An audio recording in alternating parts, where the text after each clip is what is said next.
Good morning, everyone. Thank you all so much for joining us for this quarter's member benefit webinar and summer professional development key committee meeting. I'm Rochelle Yukich, for those who don't know me. And for Pride Month, we've invited the incredible Cassie Brighter to talk with us about the language of allyship.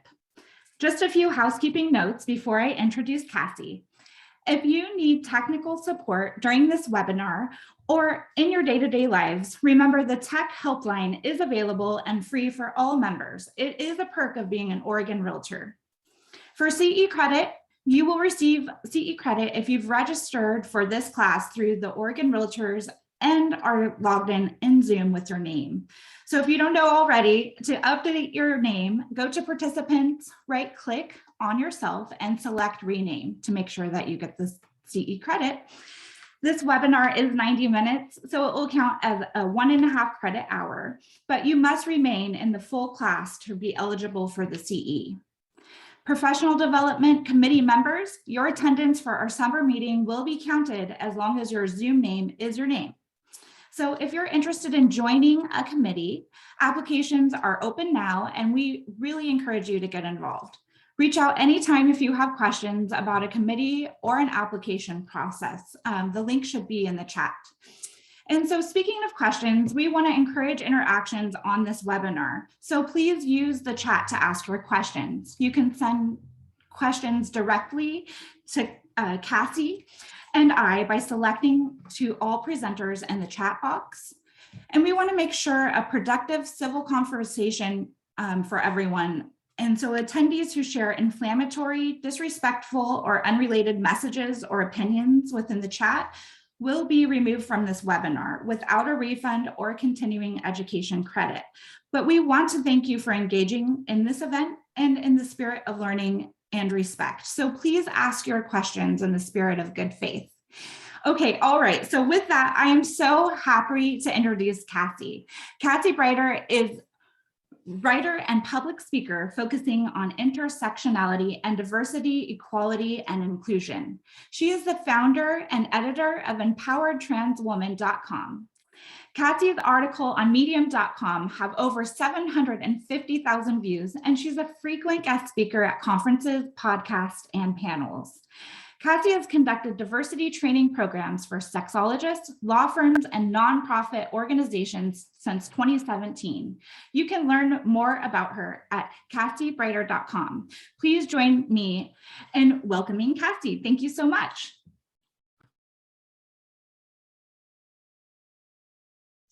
Hello, everyone. Do I have the microphone? Should I just go? Excellent. I'm really glad that we can do this. I hear that we have over 100 people in the room, so I'm really, really proud and excited to be able to bring you this presentation. I have a little bit of a long preamble, but sometimes I really feel like we need to get ourselves all in the same room in order to start. So I had these thoughts going through my head. I didn't sleep a lot. I had all these thoughts going through my head, so I want to share some of them with you. Recently, I wrote a fairly long article called Define Woman, because this has become a little bit of a catchphrase. It is a really good question. It's a thoughtful question, but at the same time, it can be a little bit of a gotcha question. The thing is that everything that we define, everything that we catalog, anything that we perceive, and then we decide to have an opinion or a position on, is relative. It's either relative biologically, it's either relative physically, or it's also just relative in the lens that we look at things. I'll give you an example. We can all agree that the sky is blue. I think that as children, we're always taught that the sky is blue. I live in Portland, Oregon. The sky is gray a lot. At dusk, the sky becomes pink and orange and purple and all kinds of beautiful colors. I was talking about this with my children, and my son had an answer that I hadn't even fathomed yet. He said half the time the sky is black. And it hadn't even occurred to me. That's almost 50% of the time. The sky is pitch black because it's night. So the sky is blue most of the time during waking hours in some places. So it's really good to get the nuance of things. Do you see what I mean? So for example, a day lasts 24 hours. generally speaking, a day lasts 24 hours. That's not the case in the north, in the true north, like the upper parts of the Arctic, where they can last 6 months. So everything is relative in that sense. It's relative even at a physical level, and then we try to catalog it. And when we try to catalog it, we usually oversimplify, or it's just oversimplifies just by virtue of the fact that it's our lens, our human lens, that's cataloging it. I'll give you an example about human cataloging. Let's talk about Pierre. By the way, I made Pierre up. I never met Pierre. But Pierre is French. Pierre will tell you that he's French. Pierre speaks only French, with a smattering of Italian, but for the most part, he speaks only French. He listens to Edith Piaf. He has a picture of the Eiffel Tower on the wall.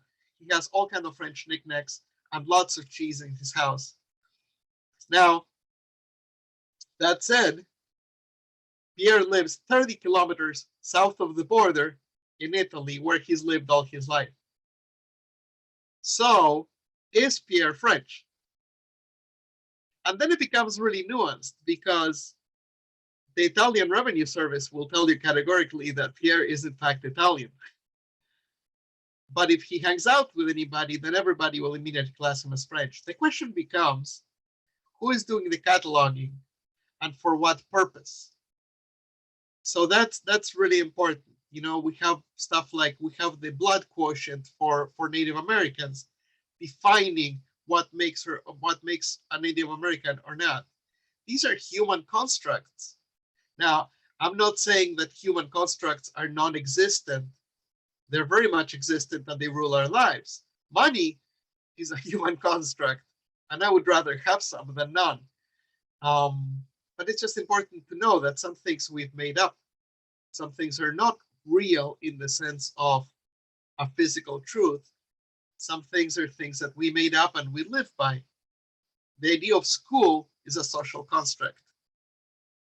These are things that we made up in our society in order to bolster our society, and sometimes they need to be challenged.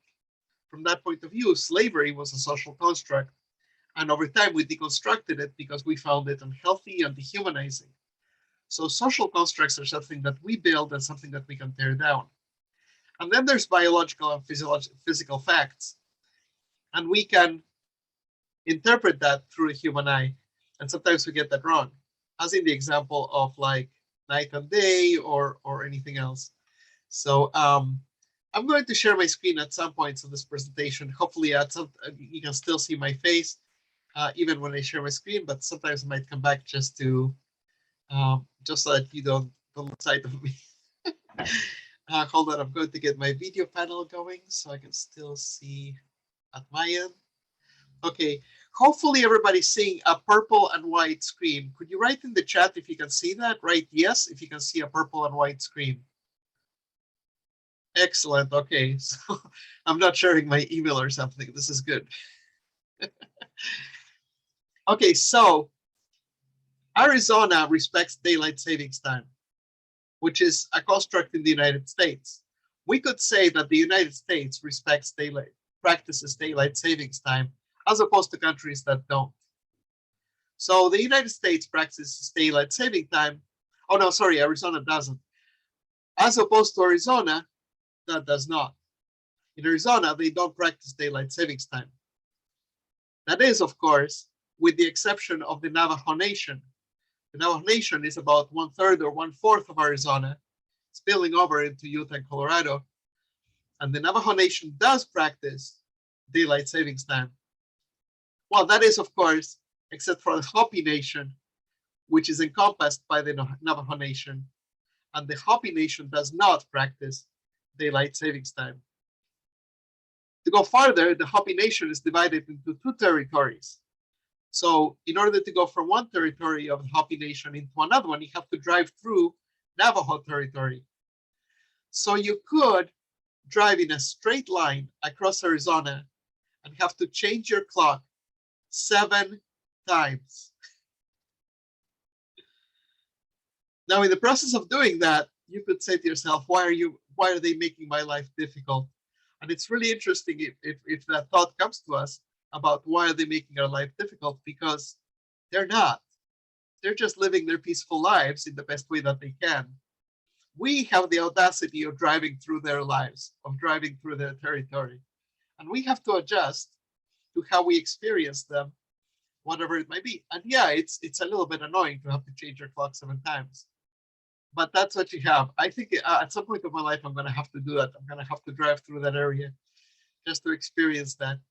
An interesting side note that I want to say is that as you change your clock, as you drive through these areas, time doesn't change. So what we call things and what they are is kind of different. You know, to make it a rudimentary example, if I pick up an apple, and because I'm Spanish speaking, I call it a manzana, and I bite into it, it'll still taste like an apple. So the concepts and the words that we use and the paradigms that we use to define these things are separate. And it's important to understand that all of that is relative and simplistic. Going back to the question, define woman. Well, yes, most women have a womb. Most women have fallopian tubes, except the ones that don't. I'm talking about cisgender women. I'm not talking about trans women. There's over 100 million women on this planet that are either born with one fallopian tube, or are born without a uterus, or are born with 2 vaginas, or are born with no vagina. Over 100 million. MKRH syndrome and several other things. And yeah, we can say, well, but that's an exception. Yeah, sure, but those exceptions make up over 100 million people. If you think about it, in 1990, we passed a law for the Americans with Disabilities Act. And we put, the guardrails in the bathrooms and all that. We did that because on the planet, there's over 100 million people who are handicapped. So we don't dismiss a demographic that's about 1% or 0.5% of the population. Because with 7.2 billion people on this planet, that ends up being a significant number. That ends up being in the billions. Anyway, all of this is preamble. The key thing is, what do people want? Because as a realtor, what you're trying to do is you're trying to give people what they want. When you give people what they want, they'll give you money, which works out for everybody. So what do people want? I contend that people want access to joy. And most importantly, people want freedom from fear. And everybody's driven by that. We want access to joy, and we want freedom from fear. And what does it mean? I mean, this is written into our Constitution, right? Our pursuit of liberty and happiness. So access to joy is that we can get the thing, that we can do the thing, that we can be in the space, that we can enjoy the experience, that we can strive to do the things that might bring us joy, such as owning a home in a nice neighborhood. That's what we want. We want joy. When people prevent us from joy, we feel bad. And what we want to escape is we don't want to be pushed around. We don't want to be swindled. We don't want to be cheated. We don't want to be disrespected. We don't want to be lied to, taken advantage of. We don't want to be hurt. We don't want to be imprisoned or killed. So that's what drives a lot of us. That's what drives people. And language is something that we use. Language and symbology is something that we use a lot in order to let people know, I'm your friend or I'm your enemy. I'm going to help you get access to joy, or I'm going to fill your world with fear. So language is really important. Symbology is important too. You know how we do this to salute people, and we do this to greet people. Why do we show our hand when we do that? What about this? What does this mean? It actually, this symbol that's pretty standard in the military is a vestige of when a knight met another knight on the road, and the natural reaction would be to lift your visor, to show your face, and to say, look, you can see me as a human being. You can see my face, you can see my facial expressions. You can trust me. So this meant I'm willing to show transparency and show myself to you. And this meant I don't have a weapon in my hand. You can engage with my hands. I don't have a weapon in my hands. So this is all symbology. How we greet people is important. Hawaiians say aloha. aloha does not mean hello. Aloha is a spiritual practice. Aloha means I wish you peace and calm and joy. It's an absolutely incredible word. It's unfortunate that as we travel to Hawaii, we don't often learn that words are really important because words will let you know which side are we on. Here's a little aside. Somebody was talking about Ukraine yesterday, and they referred to it as the Ukraine. So in that war, there is language.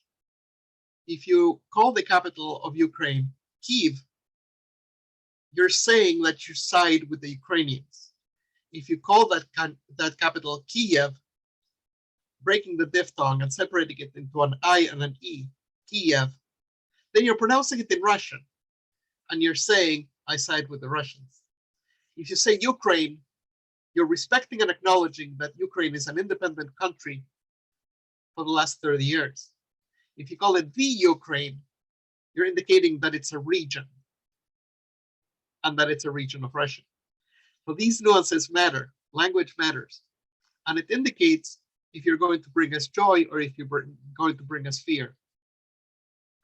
Most of all, people want to be people. People want to be persons. They want their personhood.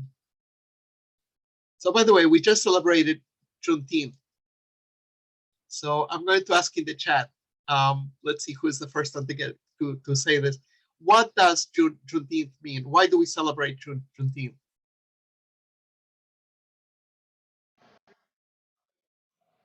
Oh, somebody wrote in the chat that namaste is another example. Namaste means hello. In fact, in Sanskrit, namaste means the divinity and spirit in me salutes the divine spirit in you, which is absolutely gorgeous. But yes, nowadays it mostly just means hello. So somebody said the freeing of the slaves in 1865, the release of the slaves. This is all correct, emancipation. We celebrate 4th of July, that's coming up pretty soon. 4th of July was the time that we broke off with England, with the crown, and Americans became free. Well, white Americans became free. Black Americans became free with the Declaration of Emancipation.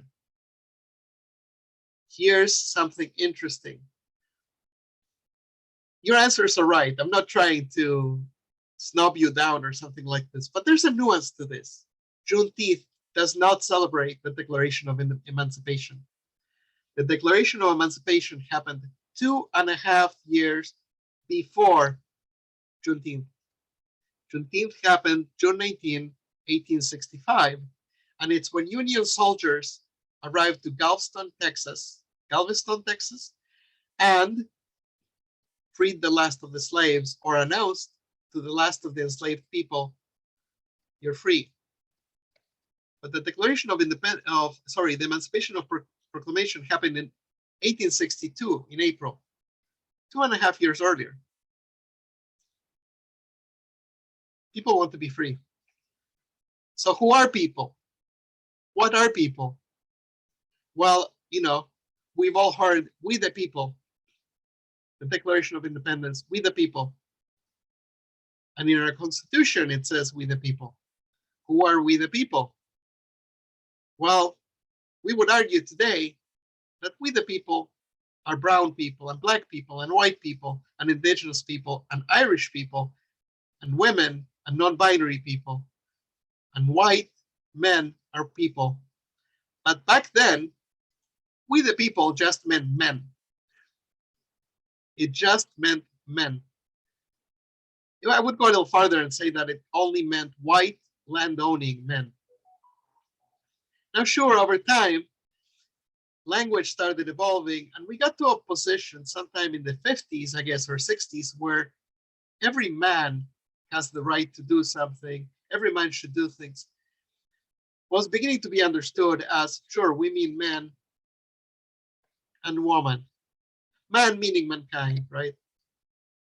Every single time we read, he is entitled to, he can do, he should do, and stuff like that, we can imply that it also means she. But it's not written. And it's not written because originally it wasn't the case. So over time, we started saying he or she. He, ... or she. That was as an afterthought. I think that today, the use of they to mean he or she, to mean everybody, is a lot more appropriate because they doesn't have a hierarchy to it, and it doesn't mean, of course, men. Oh, and by the way, I also mean women.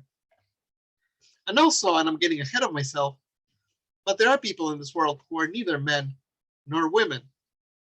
And some of you will say, well, of course, non-binary people. And some of you will say, what the heck is she talking about? So I'll get to that as well. Something else that's written in the Declaration of Independence about we the people is definitely not indigenous people who were cataloged as merciless Indian savages. It's still written in the Declaration of Independence. So it's important to know what we mean when we say people. Generally speaking, we all grew up with a sense of tribalism. We all grew up with a sense of xenophobia. So we know that there's us and there's them. And us forms a circle that you can trust, a circle that you like, a circle that you want to protect. And then there's them. We don't care about them. We don't want them in our circle. Them are foreigners. Them are different. Them we don't like. Something really funny I found out recently. What do people call Germans? Well, a lot of people call Germans Germans. In Britain, we call them Germans. In Greece, they're called Germans. In Spain, they're called Alemanes. In France, they're called Alemani. Also, Almani in Turkey. And in Sweden and in Denmark, they're called Tiska. This is Tiskland, Germany. So, oh, and by the way, like in Lithuania, they're called Vokitia and Vasikia. Why? Why all these different names? And then there's all of these people who call them Niemcy. Niemcy, different versions of Niema. So why, right? And which one is right? Germans don't call themselves any of these names. Germans call themselves Deutsche. So the reason why a lot of people call them Alemani is because Alemani were one tribe of the Germanic people. So that's not wrong. One tribe of theirs was called Alemani, mostly to the west. And there was another tribe called Germanis or Germans, and that also stuck. And there was another tribe called Vasika, and there was another tribe called Saksa, and another tribe called Tiska. Germany is a confederation of tribes. So all of these are relatively accurate, except for Niemcy. Niemcy is a dig. Niemcy is not a nice word. And all of Russians refer to Germans as Niemcy. It's just a standard word. There's no particular affect to it. It's just what you call them. But here's the thing, Slavic people come from the word ward. The word ward in Slavic is Slava. So all of the Slavic people understand themselves as Slavic because it means we speak. We have language. We can communicate through language, which makes us cool, of course. And Niemcy means the mute ones, means the ones that don't speak. So it's kind of a dig because Germans definitely speak. They just speak a different language. So it's really interesting how the way you call somebody can other them, can separate them, can alienate you from them. If you're French and you're referring to Alemani, you're just saying it's a different tribe from us. If you're Polish and you say Niemcy, you're saying, yeah, they're the dumb ones that don't even know how to speak. Germans don't call themselves any of that. Germans call themselves Deutsche. And what does Deutschland mean? Deutschland means the land of the people. And Deutsche means people. Now, remember the Navajo? The Navajo don't call themselves Navajo, by the way. We call them that. It's a colonized name. It's actually a Spanish word. It means long knives. But they don't call themselves that. The right word is Dene. And what does dene means? Dene means the people. Okay, so at this point I'm confused. Who are the people? Are these the people? Are these people? Or are these people? So it all depends. Are you inside the circle? Are you outside the circle? And then you're going to call yourself different things. You're going to prioritize different things. And this is the nature of today's class. It's just like, let's stop having this concentric circle mentality about, are you in the circle? Are you outside the circle? Us versus them. And in fact, instead of looking at it like this, we usually look at it like this. There's our circle, there's us, and then other people don't even have a circle. We won't even acknowledge that they might have a circle. And even within our circle, and this is what's getting to the meat of this class, what we really have inside the circle is the people at the center who truly are the people.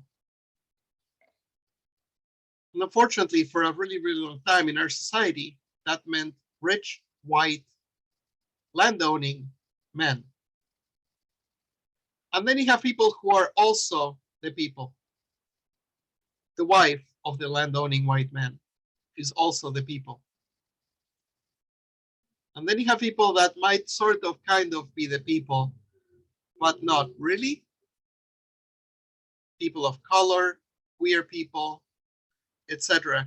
Handicapped people, people with disabilities, people with disabilities is a much more accurate term than just saying handicap, which, by the way, is a really interesting note. You have to have the humility to realize that we're always learning. I'm still learning. So we're all going to make mistakes. Just correct yourself and move on. So people with disabilities is the proper term. Neurodiverse people, also, traditionally not quite us, not quite the people. People that fall more and more outside of this.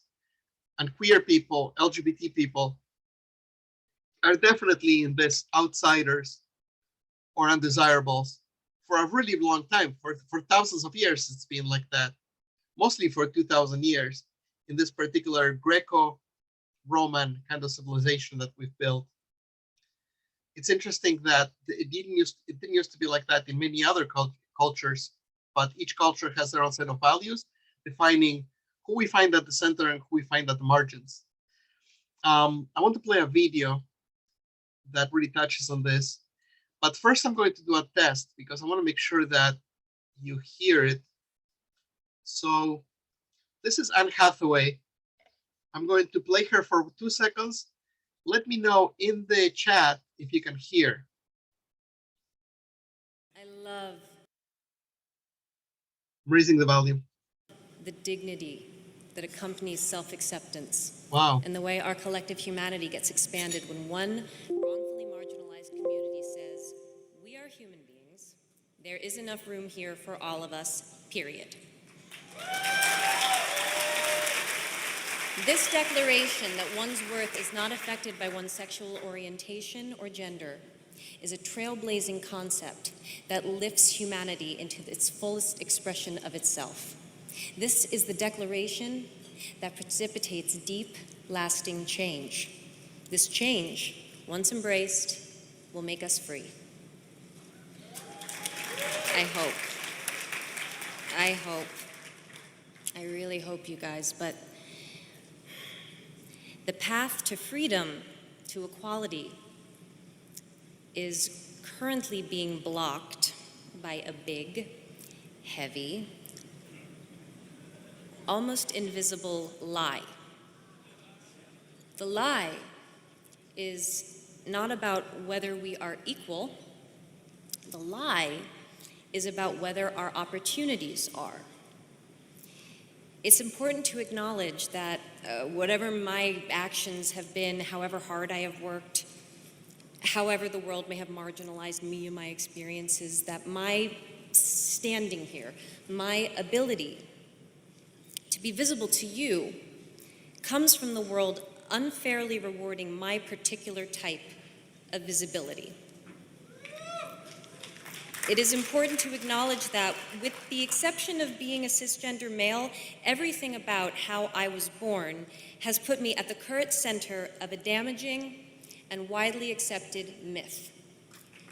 That myth is that gayness orbits around straightness, transgender orbits around cisgender, and that all races orbit around whiteness.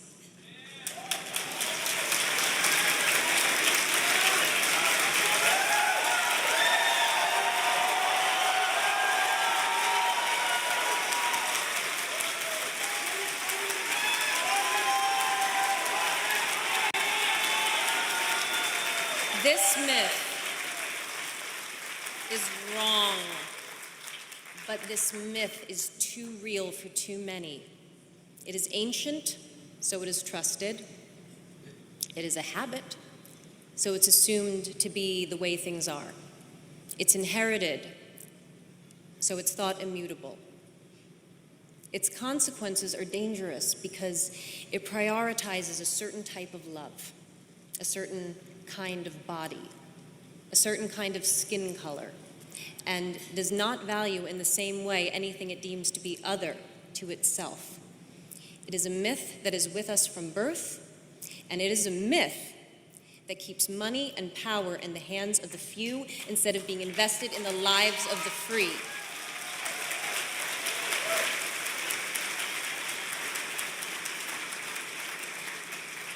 I appreciate this community so much because it's where I learned to reject this myth. I appreciate this community because together we are not just going to question this myth, we are going to destroy it. Now, whenever we speak about destroying something, some people might get uneasy. And some things are worth destroying, like, for example, when we destroyed slavery. Destroying this myth that some people are at the center and some people are at the margins might make the people who have been traditionally at the center uneasy. And sometimes we have to be willing to say we're not at the center. I want you to do an exercise. I want you to close your eyes and think about a human being. I want you to think about the human being. Like if you were going to introduce this human being to an alien race and say, this is human, this is what we look like. The standard, regular, average, normal human being. You got it? Okay, open your eyes. How many of you thought of a man? Raise your hands. Actually, when you raise your hands, I can't see it, but you could write it in the chat if you want. How many of you thought of somebody white? And you can raise your hand in Zoom with at the raise hand at the bottom of your screen. That'll work too, but you can also write in your hand. So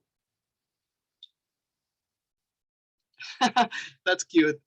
Somebody thought of the song, head, shoulders, knees, and toes when thinking of a human. This is pretty accurate. We have heads and shoulders and knees and toes.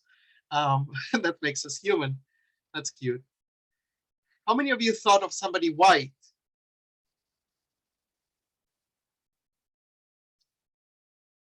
And here's the thing, we usually think about the kind of person that's a majority around us, and the kind of a person that we're shown on TV, and the kind of a person that we understand to be in positions of authority and of agency and so forth. I'll tell you who the average human being is. The average human being is a 22-year-old Chinese woman. If you're going to count the kind of human being that there's the most of on the planet, that's Asian people. And that's women, because there's 51% of women on this planet compared to 49% of men. And she's 22 years old because if you count the demographics on the planet, the largest demographic right now is early 20s. So of course, we're all humans. But if you're going to think about the typical human being, It's interesting how our notion of what people are varies and how it's inaccurate, even like at the statistical level. Sadly, all of our stories are about these people in the center. All of our structures are built for these people in the center. Do you know that crash dummies are tested on men? And men are usually about a head taller than women. And that causes injuries in women when it comes to seatbelts and things like that. The ones who are not at the center have to live at the margins and orbit and try to negotiate a world that's not really meant for them. And that's what we're trying to heal. So who belongs? The first woman in Congress was 1917. Write in the chat when you think that the first women's bathroom was placed in Congress. Give me a date. When do you think? 1935 said somebody, 1955, 1950. Somebody said 1985, 1970, 1960. 1960. A lot of you think 1960s because, yes, there was a lot of progress in terms of human rights in the 1960s. The first female bathroom was installed adjacent to Congress, to the Congress Hall, in 2011. 2011, that's 100 years of women having to rush to another building to go to the bathroom if you're a congresswoman. So we can be not inclusive in our structures, in our systems, and of course in our language too. So the task is to cut it out with orbits and break through this us versus them mentality. Let's try to think that them are not the enemy, and them can be part of a bigger us, an inclusive us that includes us and them. You would need to trust to us. You would need to have the trust to assume that those other people are not out to get you. They're not going to ruin your day. There was a really funny commercial about equality when marriage equality came out, where you saw a heterosexual couple with a child who were like, well, what's going to become of us now? Are we going to have to get divorced? And no, you don't have to get divorced, and you don't have to marry a gay if you don't want to. Just because there's marriage equality. Marriage equality is marriage equality for you as well. You know, this thing, there's a big controversy right now about birthing people, about using the word birthing people to define people who have birth, or to say menstruating people for people who menstruate. And there was one TikToker, I'm really addicted to TikTok. There was one TikToker who was up in arms saying, well, you know, I watched this beautiful birth, and then you know, they called the woman mother and, you know, mom. And she said, I would have felt so awful if that word had been taken away from her and replaced with birthing person. Well, yeah, good point. No one wants to do that. No one wants to do that. Women who give birth to their own child are mothers. Now, here's the thing. Women who give birth to somebody else's child are surrogates. And it's a bad idea to call them mothers because this is not their child, and they really want to keep that emotional distance separate. And there is the mother usually in the room too. So when a medical professional refers to a surrogate as a mother, they're being inaccurate and they're making a disrespectful mistake.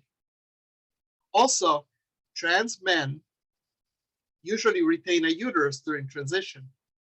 And yes, trans men can get pregnant, and it does occasionally happen that a trans man gives birth. Trans men who give birth are fathers. So you say birthing people as a generic term for people that are going through the experience of birth.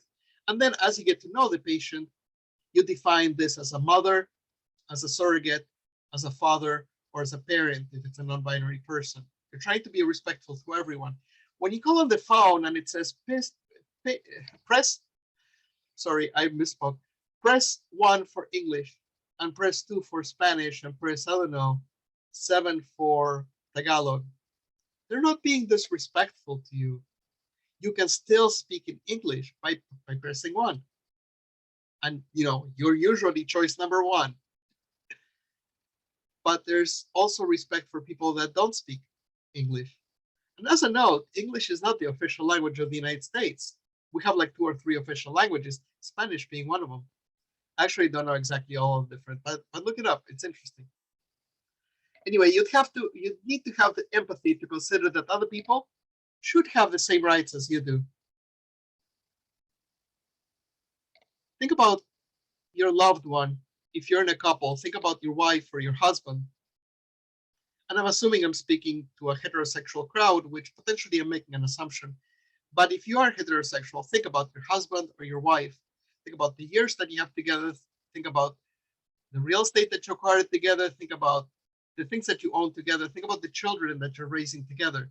Now imagine that somebody told you you can't have sex with that person ever. Imagine if somebody told you you can't kiss that person ever. You can't love that person. You can't introduce that person to parties. You can't speak about that person. You have to refer to that person as your roommate. That would not be fair to you. So why ask that of somebody else? Why put somebody else through that?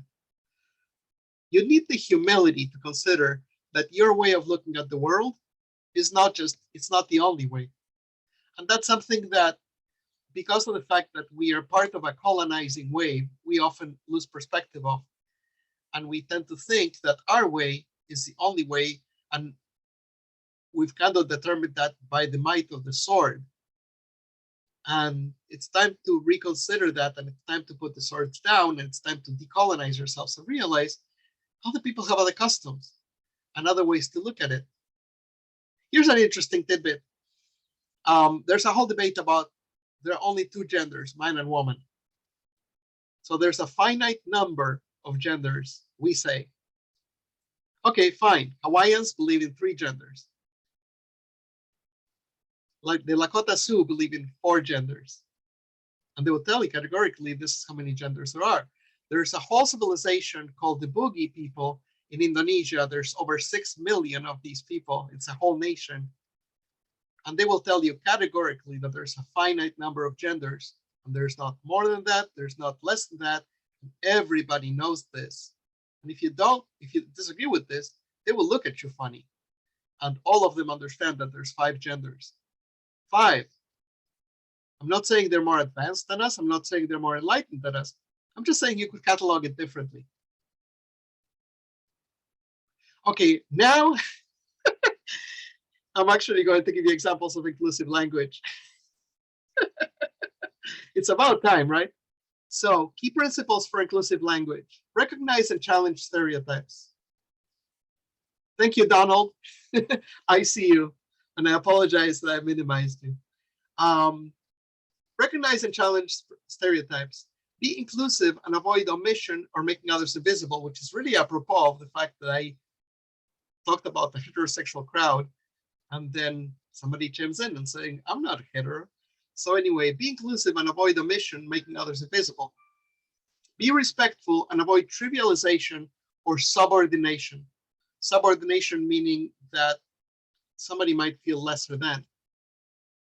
What it takes is to change deeply embedded habits, because some of your patterns of speech have been with you all your life. You've heard your parents speak like that, and now we're going to start changing it. But it takes us to consider the implications of words and phrases that have long gone unchallenged. Why do we not say colored people anymore?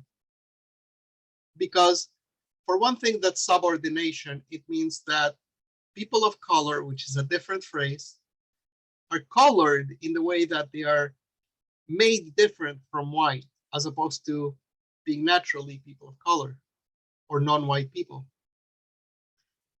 And the reason why we don't say colored people is because it comes from a time when it was okay to victimize this particular demographic.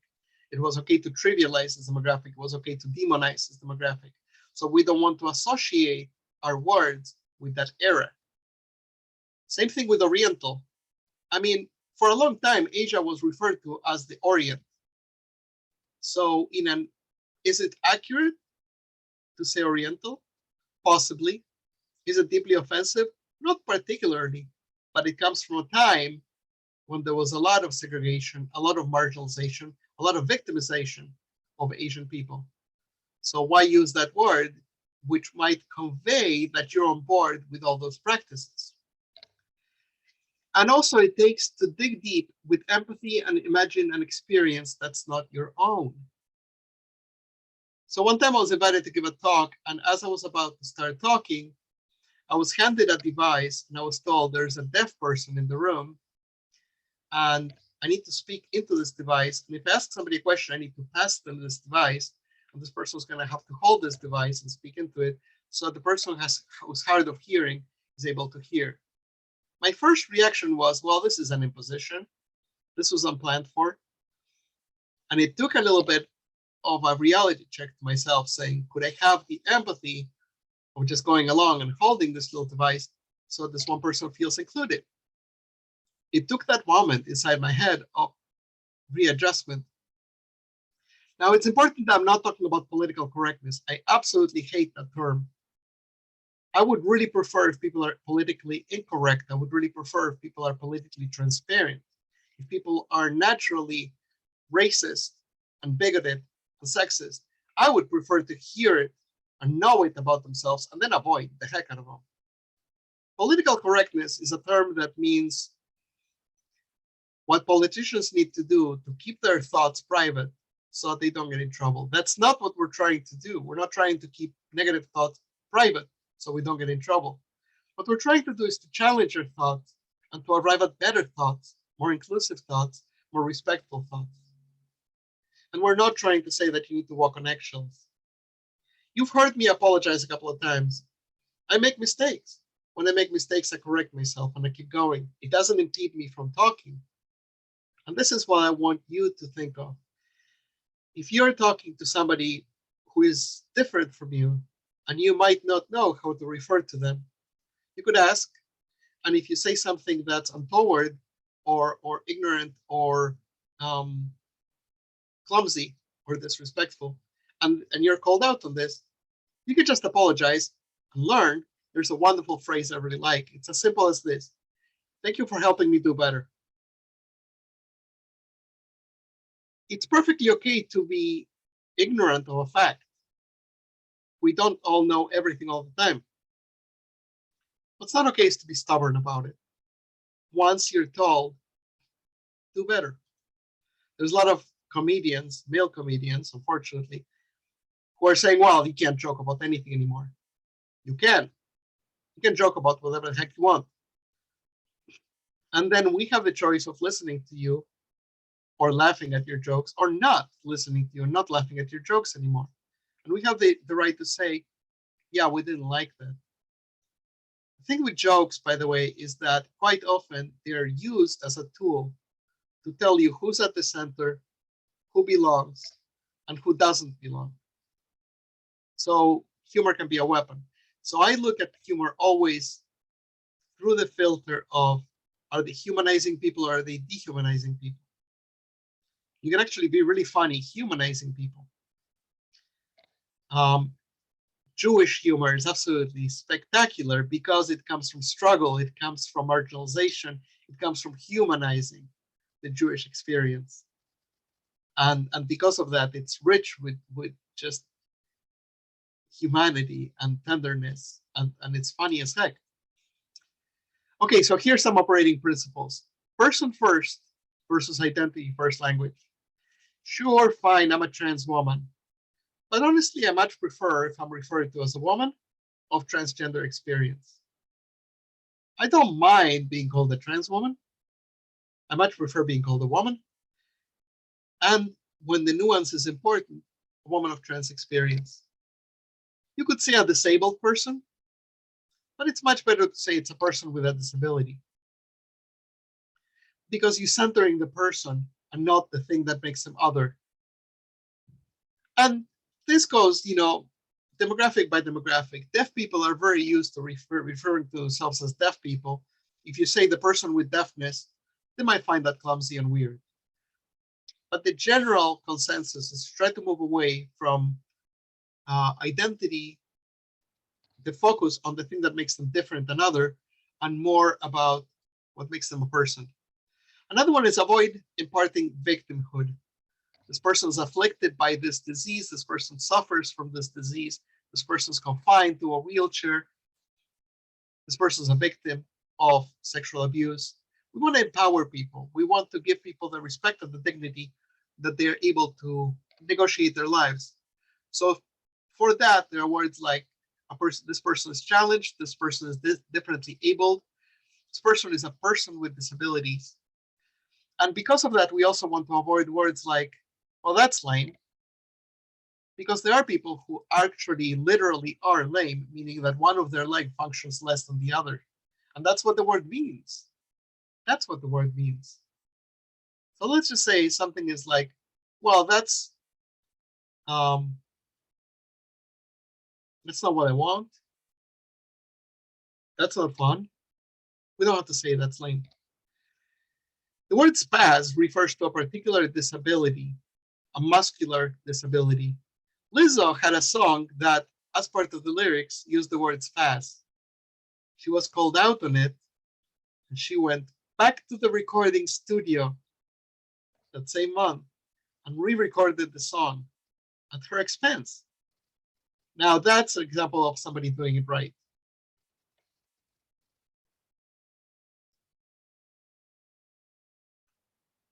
Don't trivialize the impact of mental disabilities. We unfortunately do this all the time. That person's so bipolar, feeling so OCD this morning. Oh, I can't remember where I put my keys, I'm so ADHD. These are actual mental conditions. So trivializing these to convey just a mood that you're experiencing. Somebody was talking about the word appropriation. This is an example of appropriation, you know? So let people signify what the word really signifies. And words like crazy or mad or schizo or psycho really kind of demonize people with mental challenges. I have an acquaintance who is schizophrenic, and they're a perfectly fine human being. This is something about themselves that they feel really, really uncomfortable disclosing. They manage their condition with medication.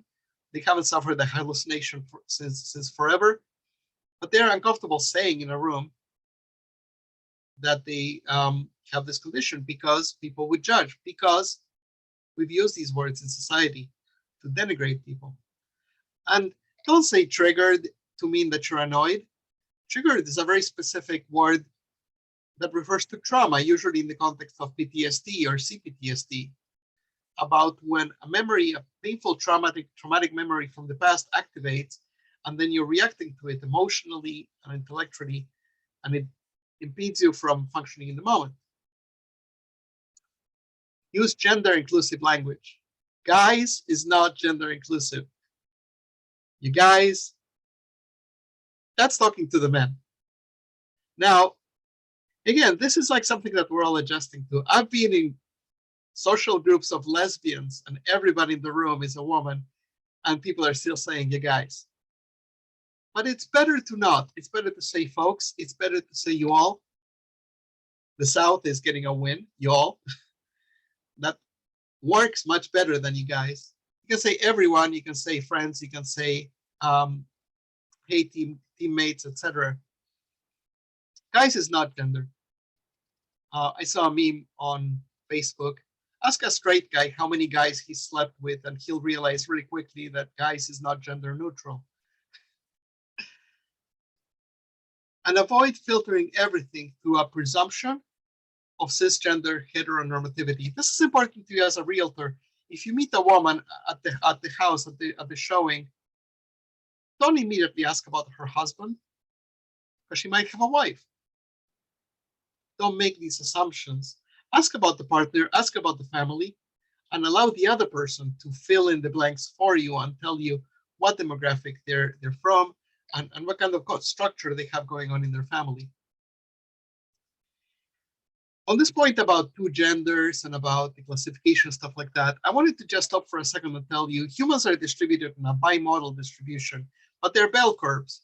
I don't know if you can see my cursor, but most men would be somewhere in this point. That's why this is the highest curve, because the majority of population of male-born people identify as men and fall in this category right here. Somebody like Arnold Schwarzenegger does not fit in here. Somebody like Jason Momoa does not fit in here. These people are hyper masculine. These people are much more here or here. And because of that, we see them as outliers. And because of that, they make movies. They get to make movies. Most women are somewhere in here in terms of their physicality, in terms of their expression, in terms of their identification. Kim Kardashian is not here. Pamela Anderson is not here. They're hyper feminine in their features, and they're much more in this area. There was a character in Saturday Night Live for a number of years, maybe it was 15, 20 years ago, called Pat. And the running joke about Pat is that people couldn't tell if this is a man or a woman. That's a non-binary person. And non-binary people are all the way over here. And intersex people are in this category. And these people are people too. So we're distributed in a bell curve, and most people are over here, and most people are over here, the same way that most times the sky is blue. Not always. I don't know if you've ever seen this figure. So this is a good representation. It's called the genderbread person. And it's a good explanation of the fact that identity happens in the brain. I apologize for the Kim Kardashian reference.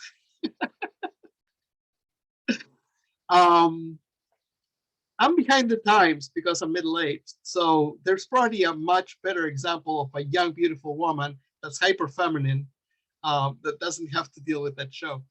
I just can't think of it. Ask my daughter. But anyway, identity happens in the brain. As a trans woman, my female identity is in my brain. It's not illusionary. It's just the way I'm wired. Kind of like if you took a Mac and you opened the plastic covers of a Dell and you put all the Mac insides inside of the Dell and you closed it, that's not a Dell, that's a Mac. That'll run Mac. If you took a can of peas and you poured all those peas into a can that says spinach on it, there's still peas. So my identity happens in my brain. My attraction, the people that I want to kiss, the people I want to sleep with, that's my orientation, my sexual orientation, my attraction. That happens in my heart and it happens in my sexuality. It does not happen so much. It probably happens in my brain too. This is oversimplified. My expression is the way that I look. And I happen to be a femme woman. So I have long hair, I have makeup, I wear a dress. That doesn't mean that all women have to be like that.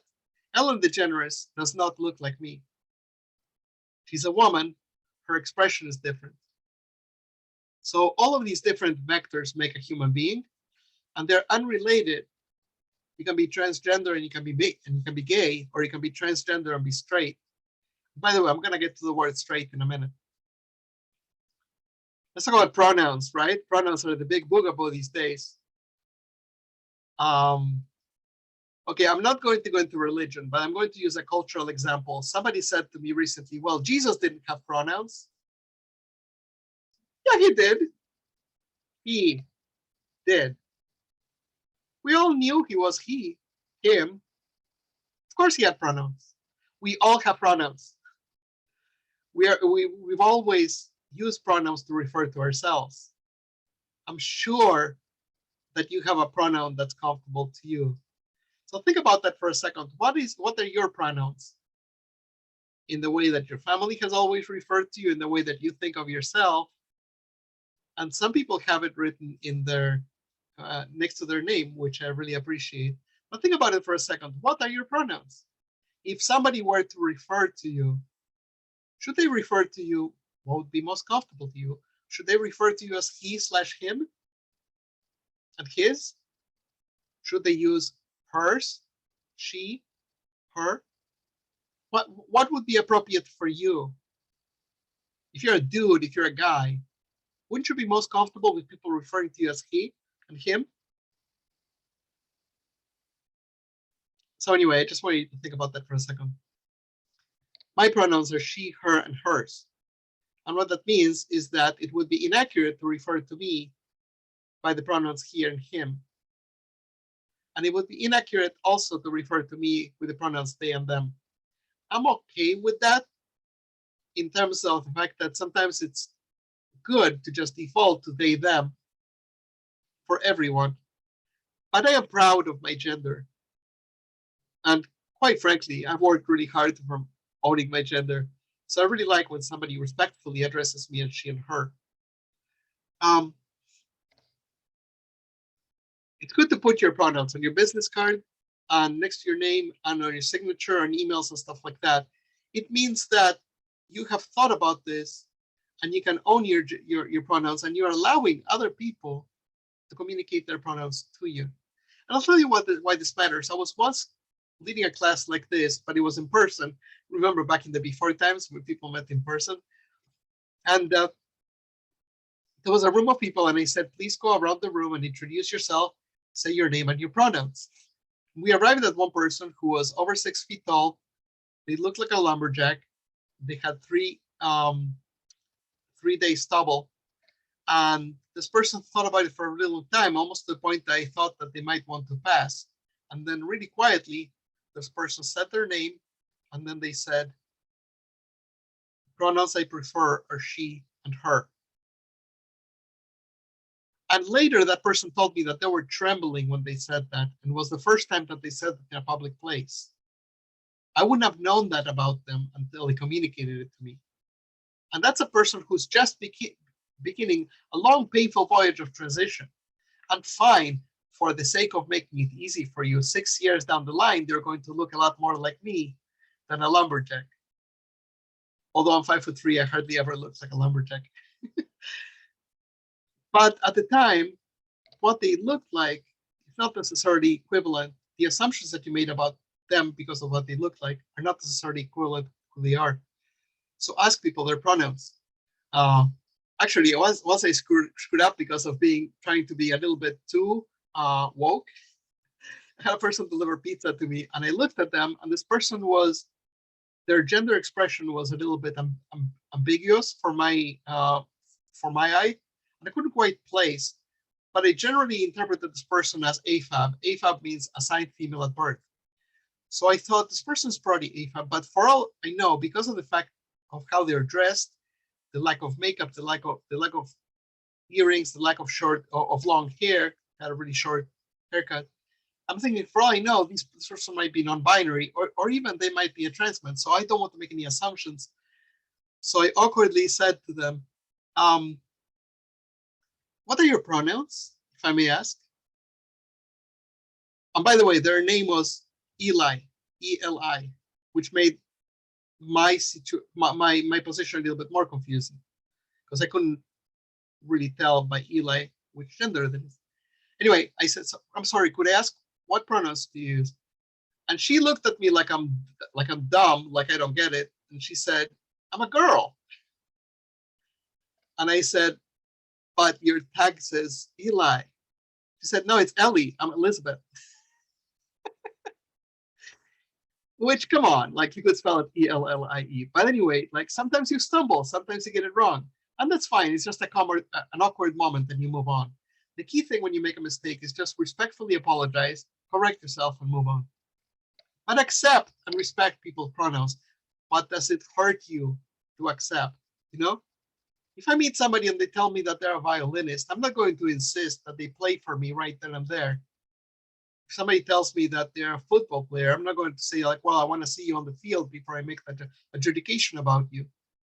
I just accept what they tell me about themselves, because I generally think that people know themselves, that people are not liars. And some people go by they, them. Now, I have a friend who has a huge problem with they, them. They think it's an affectation. They think that it's not real. Here's the thing. I identify as a woman. There are pronouns that are already inbuilt in society that a lot of people use that fit me perfectly. and those are she, her. So it's so easy for me to just go, yeah, that's for me. But not everyone falls in that. Not everybody can class themselves so easily. There are a lot of people who are non-binary. There's a question coming in. Yep, once we acknowledge one another, it becomes, well, you don't have to, oh my God, this takes me right back to I don't see color. You can acknowledge that person is Black, you can acknowledge that person is trans, you can acknowledge that person is gay. Just don't make it an othering and a trivializing and a demonizing thing. Just, we are all different, I am trans, I'm short, I'm left-handed. These are all parts of me. But yeah, acknowledging things is a good thing. But anyway, they, them. So I dated a non-binary person for many years, and at first I understood them very much to be a butch lesbian. And they kept telling me that they're non-binary, and I was like, all right, so this is a butch lesbian that identifies as a non-binary. No, this is not a girl, this is not a woman, this is a non-binary person. It's really funny. At one point, I had created a girls' slumber party, and there was a bunch of women, and my partner came because they wanted to be with me, and so they were hanging out there too. And we were going around the room talking about the sisterhood and the femininity and all the girl power in the room. And my partner came up to me and whispered in my ear, "I have to get the hell out of here." They just really didn't identify with any of this. So non-binary people are valid and they exist, and they need a way to refer to themselves. And we've defaulted to they, them. We've tried Z-Zim for a little bit. It didn't take. There's several other non-gendered pronouns that we could try. You can actually search on Google for non-binary pronouns. You're going to find a few. Non-gendered pronouns, you're going to find a few. But they, them is the easiest one. Think about this. I'm going to tell you a story. I was in LA over Pride, and on the floor there was a wallet. So I picked up this wallet. I was wondering, who it belongs to, and I was thinking that they probably miss it, and I was thinking that they're probably worried, and I was thinking that it would be nice to return the wallet to them. And so I didn't know what to do. So I held up the wallet and I waved, and I was pretty visible because I was wearing a Statue of Liberty costume. And I held up this wallet and I was waving it, hoping that they're going to see me and they're going to come up to me. And so at some point, somebody waved back to me and pointed at themselves. So they ran across the street and they picked up the wallet, and they were so thankful about the fact that I had found this wallet for them. I don't know if you noticed, throughout the whole story, I was talking about one person, and throughout the whole story, I used they, them pronouns. And it works just fine. If you walk in a pizza place and you need the bathroom and you don't know where the bathroom is, you're going to ask the manager. The manager's going to tell you, and you're going to thank them. And they're going to say you're welcome after they pointed to you where the bathroom is. That's one person, they, them. Because the thing is, maybe when you're speculating, oh, I'm going to ask the manager, you just don't know their gender. And with non-binary people, they're not men, they're not women. So you use they, them. And by the way, this has been in existence since the 1600s, and Shakespeare used it all the time. So to those grammar purists who all of a sudden are all about the grammar for the first time in their lives, no, it's perfectly fine to use they, them as singular. Ask Shakespeare. Okay, some definitions. So cisgender, I'm almost done, by the way. So cisgender is not a bad word. Cisgender, or cis for short. Cis means close to. So cisgender means that you align with the gender that you were assigned at birth. Somebody at birth said you're a girl, you're a woman, and you agree with that. As you grow up, you think in your head, what gender am I? And what comes to mind is, yeah, I identify with that. I'm a girl, I'm a woman. That's relatable to me. It would feel weird for somebody to interpret me as a man. So if it all aligns, and for one thing, you're lucky because you're going to spend a lot less money than I will. But that's cisgender. This word cis exists for a long time. On this side of the Alps is cisalpine. Across the Alps is transalpine. On this side of the Atlantic is cisatlantic. On the other side of the Atlantic is transatlantic. It's a perfectly regular word. Transgender means that your gender is different. Now, there's something about transgender that I want to say. I'm working on this thing, and this is a whole other class, so I'm not going to go into it, but transgender implies that you have to go through the work of transitioning. Transgender implies potentially surgeries, potentially hormones and stuff like that. And it implies that you're going to make all this adjustment to your body in order to comply to that some kind of cisgender notion of what it is to be a man or what it is to be a woman. I'm hoping that over time, we start looking at it a little bit differently. Many indigenous cultures have had words for people who are neither men nor women, or who were born male but identify as female, or who were born men but identify as male, born women identify as male. There's all of these words. There's Fafafini, there's in the Polynesian islands, there's Bakla in the Philippines, there's Hijra all over India. There's all these different words. Now indigenous cultures are using Two-Spirit a lot. So the word transgender is a word of our generation and of our century, and I'm hoping that it evolves into something else, because it conveys some notions about the fact that you were born in the wrong body and you need to change and all this, that are frankly exhausting. So anyway, it's a thing in motion, and we're all learning, and who knows what we're going to look at this like 100 years from now. But it's a process of liberation, and that I welcome. The word gay is usually contrasted or opposed to the word straight. I want you to stop and think for a second. And again, I'm almost done. The word straight, the word white, the word right-handed, these are not great words. Because what's the opposite of straight? The opposite of straight is bent. The opposite of straight is twisted. So that's, again, centering some people and putting some other people at the margins. Right-handed, left-handed. Another word for left is sinister. It's, archaic, whatever. But I'm left-handed. 100 years ago, people were literally persecuting left-handed people. So right-handed, straight, white, pure as white as snow. And the word black, having black thoughts, having dark thoughts, and all this. Our language is peppered with demonization of darker skin and raising up of lighter skin. A fair maiden means one of two things. A fair maiden means a beautiful woman or a really light-skinned woman. So we really need to start adjusting our language and thinking about our language. Okay, so a couple more things I want to define. Intersectionality is a whole study that evolved in 1995 from a scholar called Kimberly Crenshaw, who came upon a really interesting situation. A Black woman was suing a company because she was being discriminated against and they wouldn't hire her. And the company fought back saying, we hire a whole bunch of Black people, we hire a whole bunch of women. So we're not discriminating. Upon further inspection, what Kimberly Crenshaw realized is that these people do hire a lot of Black people. They hire a lot of Black men and they work in the warehouse. And they do hire women. They hire a lot of white women and they work in the front office. They never hire Black women. So intersectionality is when your different marginalizations intersect. And so it's different if you're a woman or if you're a Jewish woman. It's different if you're a straight woman or a lesbian woman.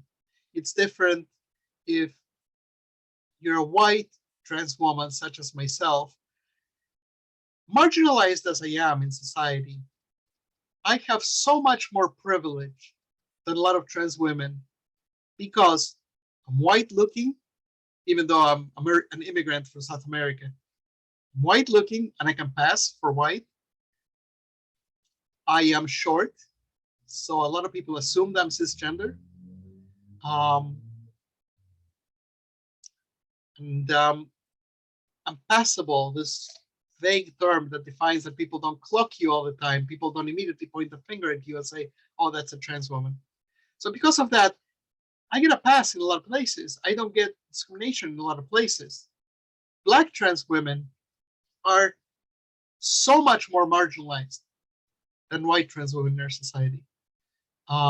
They're murdered at a much higher rate. Hispanic trans women have a much different experience because of the queer phobia inside of Hispanic communities. So each one of us has to acknowledge the different intersections. And it gets really tricky if a white woman is arguing with a black man. And then you could get into something that's like marginalization Olympics. Who's more marginalized?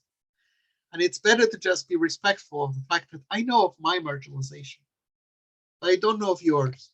And I'm willing to give you the benefit of the doubt that things are rough for you too. A microaggression, and these happen a lot, microaggressions are little things that are not quite overtly screwed up. You can't quite call them out because they're vague, but they made you feel uneasy, they make you feel unwelcome. And the average person of color in Portland, where I live, experiences microaggressions all the time. For a year, I had a non-binary Asian, half Asian, half white roommate, and an Afro-Latina roommate. And we would sit at the table every day for dinner, and they would share, oh, somebody touched my hair. Oh, somebody told me to go back where I came from, which, by the way, they came from Denver. And I'm sitting there going, oh, I don't experience any racism. Of course you don't, dummy, because you're white. So it's important to realize that just because it doesn't happen to us, it doesn't mean that it doesn't happen.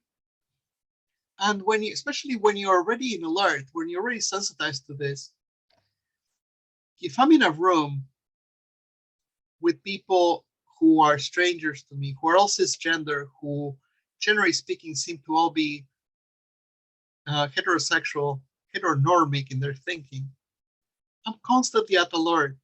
Am I going to get a hit? Because when you walk into a room as a black person, you announce to everybody, hey, by the way, everybody, I'm black. But the racists don't raise their hands and say, oh yeah, I'm a racist. So you don't know. And when I walk into a room, sometimes, depending on how I look, I announce to everybody, I'm not saying I literally say this, but I'm saying that by my looks, I pretty much announce myself like, hey, there's a trans person in the room. But the transphobes don't raise their hands and say, oh yeah, I'm transphobic, you have to watch out for me. So you don't know. And because of that, it's hard to interpret the microaggressions. And it can really sit with you. So if you're being shown a home by a realtor and they made something that sounded kind of racist, but you don't know for sure, it'll stick with you and it'll eat at you. And then you probably won't want to do business with this person because you don't know. It sounded kind of weird. You see what I mean? So be careful with microaggressions. A really easy example, a really common example of a microaggression is referring to a black person who might be college educated, who might be a professional, to say something like, oh, you're so articulate. What are you implying with that? You're implying that you're surprised that they're articulate. You're implying that you wouldn't expect them to be. And that's a really good example of something that person doesn't go home thinking, oh, that's a compliment. Something that I get a lot as a trans woman is, you look like a real woman. I am a real woman. That's not a compliment to me. Couple more things. Code switching is when you have to switch the way that you talk in order for the people in the room to accept you. This is something very inherent with people of other cultures and with black and brown people, in the fact that they have to adjust how they usually would talk for the sake of the room. I was really saddened. I had a black roommate for a couple of years, and I was really saddened to see that I thought I knew them. I thought I was intimate with them, and then I was invited over to their family's house, and I was hanging out with their family. And the way that she spoke with her family and with black people was so different from the way that she spoke to me. And I understand. And it made me sad at the same time that she felt she had to do that with me. She had to do it for me.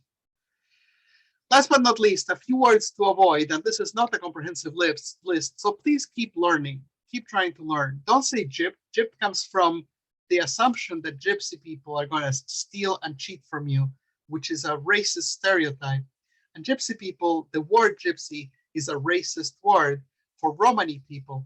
And Romani people were killed by the millions during the Holocaust, along with Jewish people, along with gay people, along with Polish people.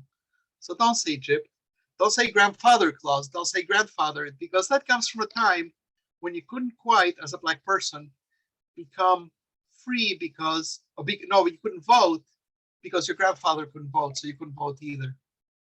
Master bedroom, you probably use that all the time. This is the master bedroom. Yeah, great. There's a master in this plantation? That's great. Just say main bedroom. Peanut gallery. Quiet in the peanut gallery. That specifically refers to the fact that the peanut gallery was up there where people of color would get to sit. And oh yes, somebody says rule of thumb is a good one to avoid. The rule of thumb was the fact that the stick the husband could use to beat his wife could be no thicker than his thumb. So the rule of thumb is not necessarily a great word. A woman I know was sharing her wardrobe with me, and she showed me a tank top, a sleeveless tank top, and she said, like, yeah, I hardly ever wear a wife beater, but, and I was like, what? What did you just refer to that garment as? Don't say guys when you're referring to a mixed gender group. Don't say females to talk about women. Females is derogatory. It's an adjective. They're female people. I don't know if you realize, but a female rat is also female. A female worm is also female. And human females are called women. Don't say man hours. Don't say manning the booth. The funniest thing I ever heard was recently they were in the news. They were congratulating a whole team of women that were firefighters that were at the fire station. And they were talking about the fact how efficiently this team mans the fire station. Mans? Staffs the fire station. And don't say, of course, who's wearing the pants or I'm wearing the pants here, because women wear pants, trust me. And don't refer to a woman over 18 as girls or ladies, just say women. This brings me to the end. I want to play with you, I want to play for you 3 minutes of a video, and then I'm going to open up for questions. I realize that I've run a little bit long, but I think this is salient and this is worth listening to. This is not the full video. This is Jay Smooth. He's an activist I absolutely admire. And let me get to it here.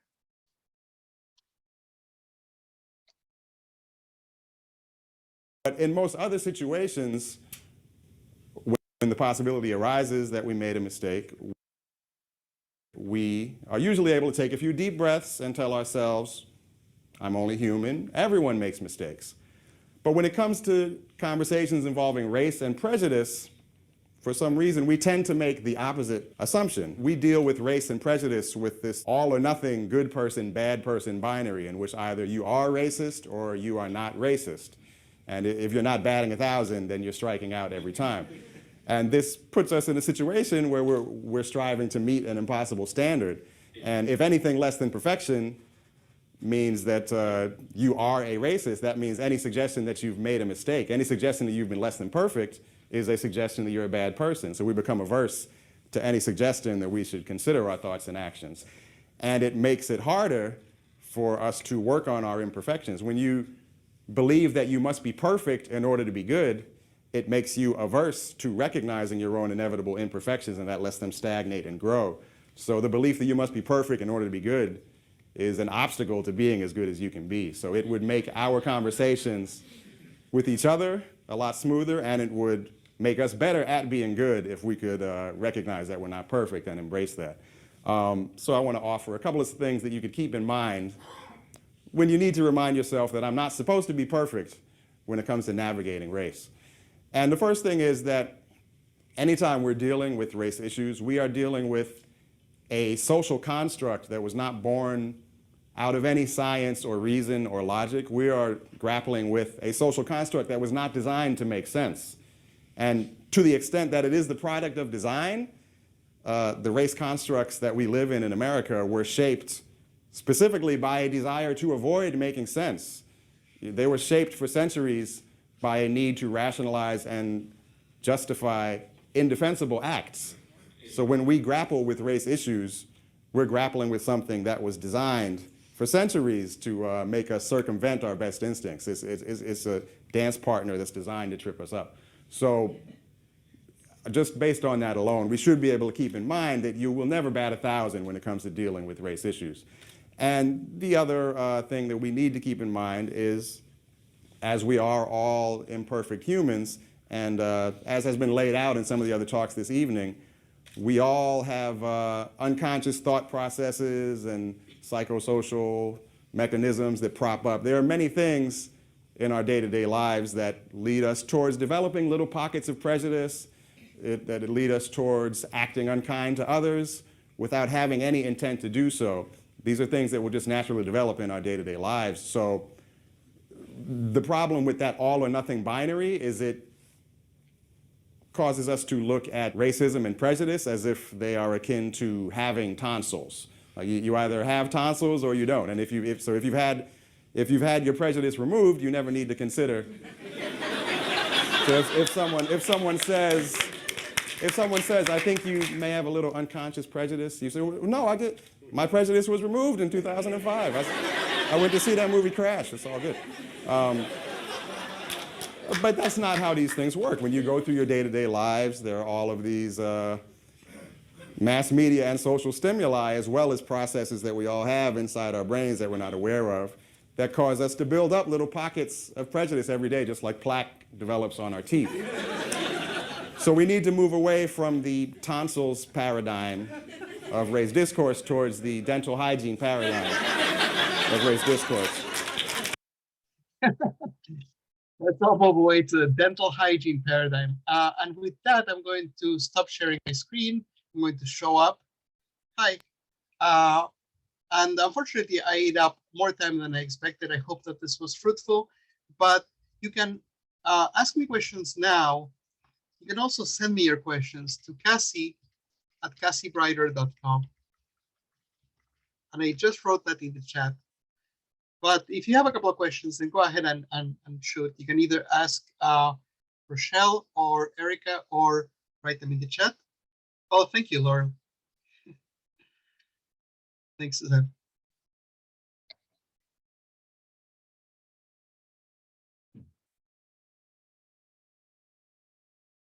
Oh, I'm so glad, Missy. Laurel had a great question when we were talking about comedians, and she was asking, I'm trying to scroll back to where it was. She wanted to know about self-degradation, degradation in comedians, and is that okay? So many comedians do it. You know, what's okay and what's not okay, there is no particular hard and fast rule other than to generally understand the fact that punching up at power is satire and is acceptable, and it's just the function of the court jester. And punching down at people who are powerless is oppression and tyranny. But yeah, it's interesting with self-degradation. I don't like it. It makes me feel sorry for them. It makes me feel sad about them. I mean, if it's really said with a lot of humor and you can say that this person has resilience and self-esteem beyond that, then it's fine. But, you know, I've gained 30 pounds over COVID. If I hear a woman making a lot of jokes about how fat she is, it makes me uncomfortable because she's also talking about me. So I think that it's not the best humor. It is funny to make fun of one's quirks. I tend to be always late. I'm working on it. So me making fun of the fact that I'm late kind of acknowledges the fact that, yeah, I see myself. I am trying to work on it. And I think that it lessens the tension in the room. So making fun of one's quirks is probably a good idea. Making fun of one's, you know, there's a great rule. Don't make fun of something that person couldn't fix in 10 minutes. If your makeup is all screwed up, a friend of yours can totally razz you about your makeup, which also means, girl, go to the bathroom and check yourself. But if somebody makes fun of your nose, that's a $6,000 to $10,000 surgery, and you might not have that on you right now. And you might be really proud of your nose. Yeah, exactly. But that's a good question. Yeah, humor is constantly evolving, and humor has generally a lot of times been used to signify these are the people who are in the center, and these are the people that only belong in the margins if they belong at all.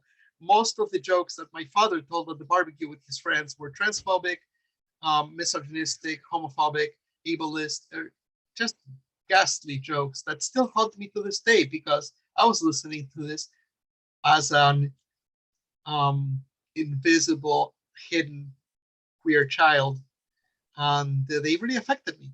And so, yeah, um, it's there's so many good jokes that are just surreal and funny. Robin Williams, Stephen Wright have these great comedic masterpieces that are not poking fun at anyone. They're just talking about the human experience. What else do we have here? Yeah, a lot of it is internalized. By the way, Dave Chappelle, I have a specific gripe that I have to tell about Dave Chappelle. He just wasn't funny. Mm. I really like when he's funny. I really like when he's witty. And when he speaks about the Black experience in white America, he's masterful because he makes us think of things that we miss. But he does not understand the trans experience at all. Actually, I do know a funny joke in relation to trans experience and in relation to Dave Chappelle. A friend of mine who is a comedian, she bills herself as the funniest Vietnamese trans woman in all of Los Angeles. She's probably the only. But her tweet about Dave Chappelle is, I would like to see Dave Chappelle's browser history for a minute, which I found hilarious because he has an obsession. And the thing is it wasn't funny. If he had said funny jokes, it would have been maybe more palatable, but it was 37 minutes out of a 50-minute special. And it was just expressing a viewpoint. It wasn't funny. It was expressing a viewpoint. And that viewpoint was, we hate trans women. Don't we all agree that we hate trans women? That's not funny to me. By the way, not to be missed, he spent 14 minutes bashing homosexual men. And then he spent 6 minutes bashing lesbian women, during which he proudly admitted punching a lesbian woman in the face. So, yeah, in case you missed everything else because of the transphobia, there was also that. It was ungraceful, in my opinion. And what have trans people ever done to him? He at one point he made a strange apology about the fact he said, like, I'm not mad at trans women, I'm mad at white people. He seemed to think for some reason that all trans women are white, that all trans people are trans women, and that all trans women are white. And no, there's a lot of trans people who are non-binary or who are trans men. And there's a heck of a lot of trans people who are Asian, Latina, Indigenous, Black people. Some of us are also white. And yeah, some of us are white and we have unchecked privilege and we make asses of ourselves. And that's valid. But you don't need to trash trans people specifically to point that out. So yeah, I don't like Dave Chappelle that much anymore. I used to like him at one point.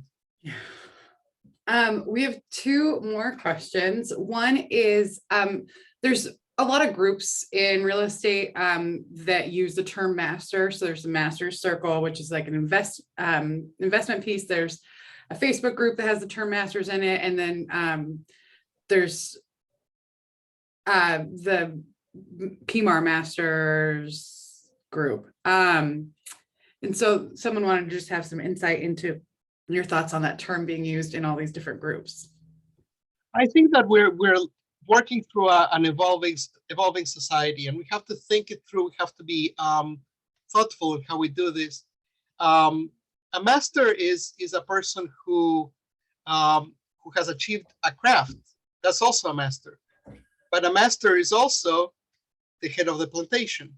So it could mean different things. And when words can mean different things, I like to avoid them.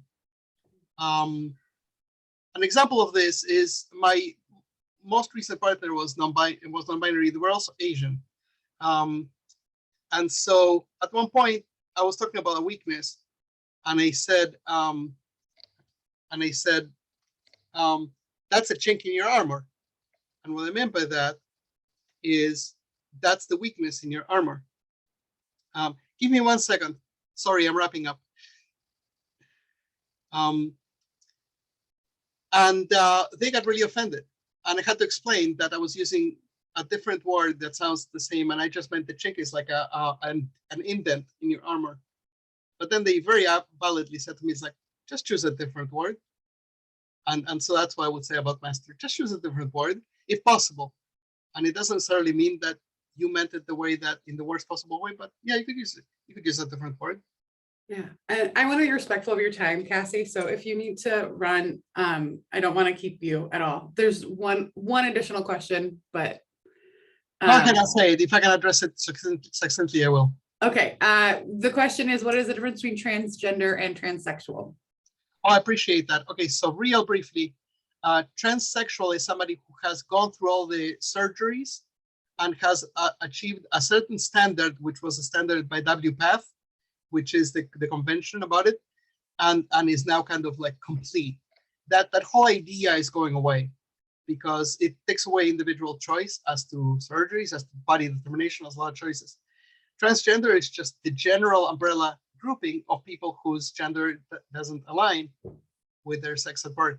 And I think it's much better to say transgender. I wouldn't use the word transsexual anymore. I do have to run, but I'm hoping that answered that question. That was the last of the question. Thank you so much, Cassie. I really appreciate your time.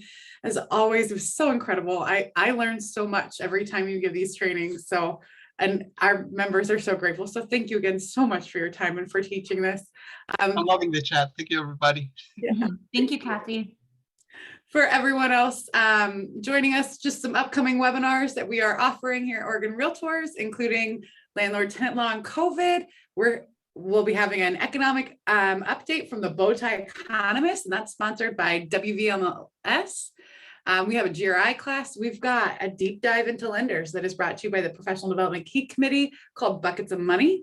We have 10 rules for your retirement roadmap, planning your financial future as realtors.